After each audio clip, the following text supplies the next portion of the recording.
Amazon पर फ़रोख्त करने वालों के लिए बार कोड्स का मामला अक्सर एक सरदर्द बन जाता है ना? लेकिन घबराने की कोई बात नहीं। इस पूरे सिस्टम को समझना बहुत आसान है।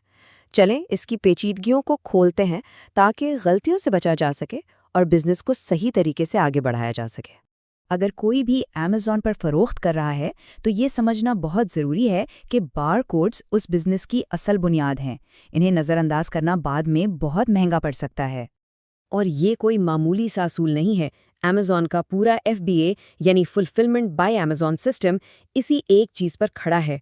हर प्रोडक्ट, चाहे वो गोदाम के किसी कोने में हो या ग्राहक के घर के रास्ते में, उसकी पहचान सिर्फ और सिर्फ उसका बारकोड है। तो आखिर अमेज़न बारकोड्स पर इतना जोर क्यों देता है? आइए इसकी तह तक पहुंचते हैं। असल में जवाब उनके फुलफिलमेंट बाय अमेज़न या FBA सिस्टम के काम करने के तरीके में ही छुपा हुआ है। देखें, ये सिर्फ कोई पॉलिसी नहीं है, ये उनके पूरे सिस्टम की ज़रूरत है।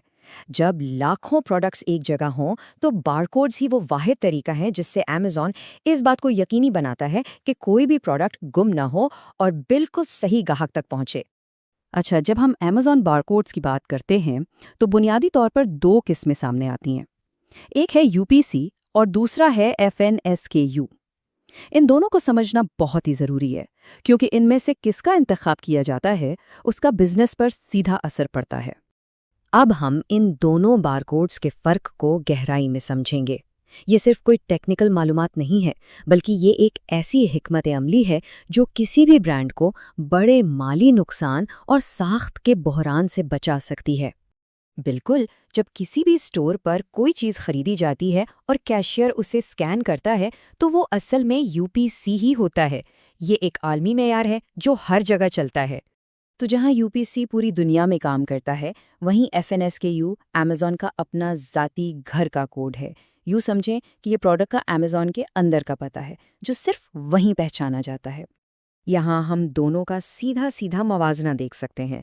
UPC आलमी है, FNSQ सिर्फ अमेज़न के लिए है। लेकिन दिलचस्प बात यह है कि अमेज़न डिफ़ॉल्ट के तौर पर UPC इस्तेमाल करता है। तो क्या ये बेहतरीन ऑप्शन है? चलें देखते हैं कि इस बज़ाहिर आसान से इंतखाब में क्या खतरा छुपा हुआ है। अमेज़न की डिफ़ॉल्ट सेटिंग को छोड़कर जानबूझकर FNSKU का इंतखाब करना, ये सिर्फ एक टेक्निकल फैसला नहीं है, बल्कि ये अपने ब्रांड की हिफाजत के लिए एक बहुत ही अहम कदम है। ये वो लफ्ज़ है जिसे समझना सबसे ज़रूरी है। कोमिंगलिंग, इसका सीधा मतलब है मिला देना।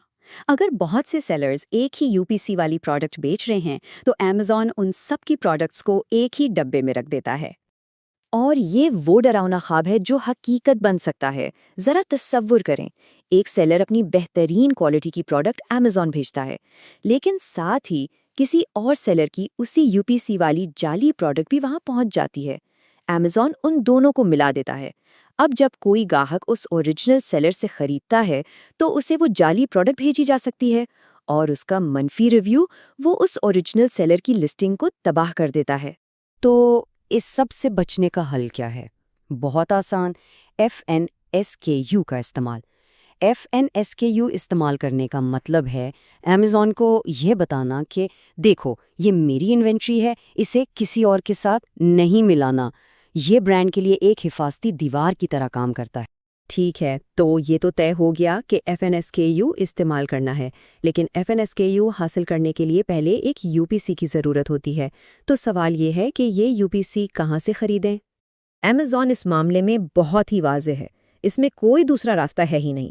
अमेज़न बराह रास्त GS1 के डेटाबेस से UPC की तस्दीक करता है। अगर वो मैच नहीं होता तो वो बारकोड नाकाबिल कबूल है। अब देखें, कुछ डॉलर्स बचाने के लिए सस्ते थर्ड पार्टी रीसेलर से बारकोड खरीदना बहुत पुरकशिश लग सकता है, लेकिन ये अपने पूरे अमेज़न बिजनेस को दांव पर लगाने के बराबर है। अमेज़न इन बारकोड्स को किसी भी वक्त मुस्तरद कर सकता है और नतीजा लिस्टिंग या पूरे अकाउंट की मुअत्तली की सूरत में निकल सकता है। GS1 से खरीदा गया बारकोड सिर्फ एक कोड नहीं, ये बिजनेस के लिए एक इंश्योरेंस पॉलिसी है। चलें अब अगले मंतकी सवाल की तरफ बढ़ते हैं। आखिर कितने बारकोड्स खरीदने की ज़रूरत है? ये एक ऐसी चीज़ है जो बहुत से नए सेलर्स को अक्सर परेशान करती है। उसूल बहुत सीधा सा है, हर मुनफरिद प्रोडक्ट वेरिएशन को अपना अलग बारकोड चाहिए। مطلب اگر ایک ہی ٹی شرٹ 3 مختلف رنگوں اور 2 مختلف سائز میں بیچی جا رہی ہیں تو کل 6 الگ بارکوڈز کی ضرورت ہوگی۔ آئیے ایک سادہ سی مثال سے شروع کرتے ہیں۔ ایک ہی پروڈکٹ ہے، نیلے رنگ کا فجٹ اسپنر، اور اس کی مقدار ہے 10,000۔